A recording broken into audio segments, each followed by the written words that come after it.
Assalamualaikum warahmatullahi wabarakatuh. Perkenalkan, nama saya Ridho Hafiz dari Prodi Manajemen kelas C1 sore.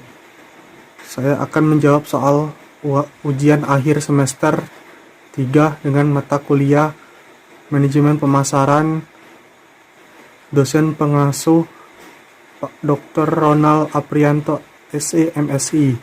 Baiklah, untuk soal pertama, dalam pendahuluan, usaha mikro kecil menengah atau UMKM memiliki arti yang sangat penting di Indonesia. Keberadaan UMKM sendiri dalam menyelesaikan berbagai masalah tidak diragukan lagi. Salah satunya dapat dilihat pada saat terjadinya krisis moneter di beberapa waktu lalu, di mana UMKM masih dapat bertahan sementara usaha menengah atau usaha besar mengalami kebangkrutan dan melakukan PHK terhadap pekerjaannya. Daya serap tenaga kerja yang cukup besar pada usaha mikro, kecil, menengah atau UMKM menjadi alternatif bagi pemerintah untuk mengatasi masalah ketenagakerjaan dan pengangguran. Pada tahun 2014, daya serap sektor koperasi dan UMKM menyerap tenaga kerja sebanyak kurang lebih 97% dari total tenaga kerja. Kemampuan daya serap yang cukup besar pada sektor UMKM didukung oleh kemampuan UMKM yang sangat mudah untuk berkembang dan dikembangkan. Demikian juga dengan peranan UMKM di daerah, di mana usaha UMKM memberikan andil yang sangat besar, bukan hanya di bidang ekonomi, tapi juga di bidang sosial, dengan peranannya mengurangi tingkat kemiskinan di daerah.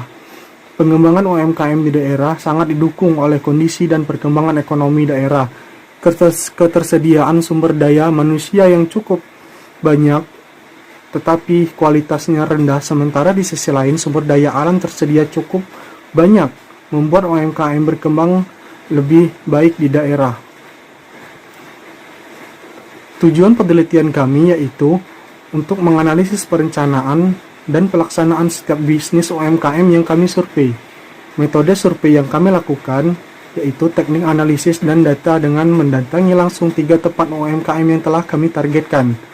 Hasil survei dari ketiga UMKM yang telah saya dan tim saya analisis secara lokasi memang agak strategis karena bertempatkan di lokasi yang sangat ramai seperti di depan kampus.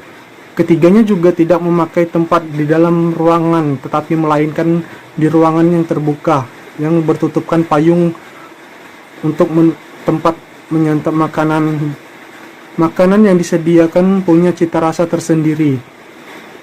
Dan terakhir, hasil survei pelayanan ramah juga sangat berpengaruh terhadap kepuasan konsumen yang datang. Kesimpulan, sebenarnya untuk memulai suatu usaha di bidang apalagi UMKM makanan tidak terlalu begitu susah. Yang penting perlu niat dan usaha yang kuat. Tidak semua usaha langsung sukses karena semua butuh pengorbanan, kerja keras, semangat, ketekunan, dan berpikir positif. Salah satu lagi untuk mempertahankan pelanggan UMKM makanan yang kita ciptakan haruslah tetap mempertahankan kualitas dan ciri khas agar menjadi pembeda dengan para pesaing kita. Baiklah, untuk nomor 2, public figure dalam iklan testimonial biasanya mengalami model iklannya di saat yang bersangkutan sedang trending atau sedang naik daun. Memanfaatkan public figure mempunyai kekuatan tertentu yang persuasif. Contohnya antara lain fenomena anak-anak muda yang memotong rambutnya mirip dengan potongan Demi Moore ketika film yang dibintangi Ghost meledak di pasaran.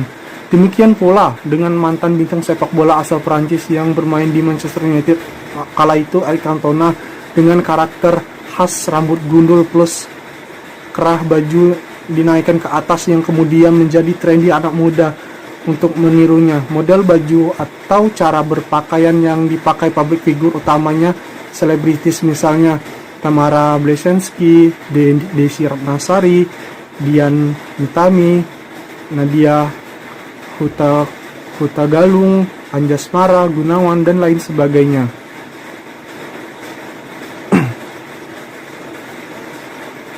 Sepertinya mereka punya daya hipnotis tersendiri untuk mempengaruhi orang cepat meniru.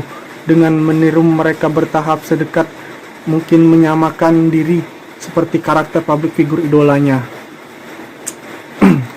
Belly GT menyamakan diri dengan Rano Karno.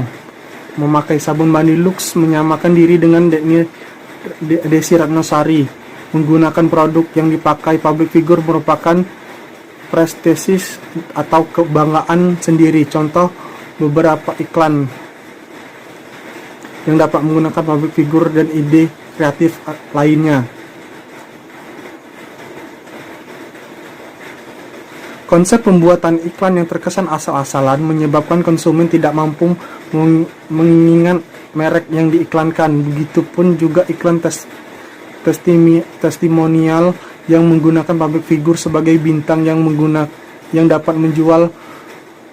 Belum tentu merek yang ia bawakan mampu dilihat konsumen. Setiap public figure mempunyai karakter sendiri, baik yang terbentuk lewat film yang dibintangi maupun kehidupan pribadi mereka. Memiliki model iklan harus melihat konsistensi antara karakter artis dengan karakter merek. Penggunaan public figure dalam iklan perlu diperhitungkan kembali saat konsumen sudah mulai kritis. Jangan berharap bahwa mendomplengkan ketenaran produk yang diiklankan cepat diingat, apalagi terjual laris. Itu saja yang dapat saya sampaikan. Saya ucapkan terima kasih. Wassalamualaikum warahmatullahi wabarakatuh.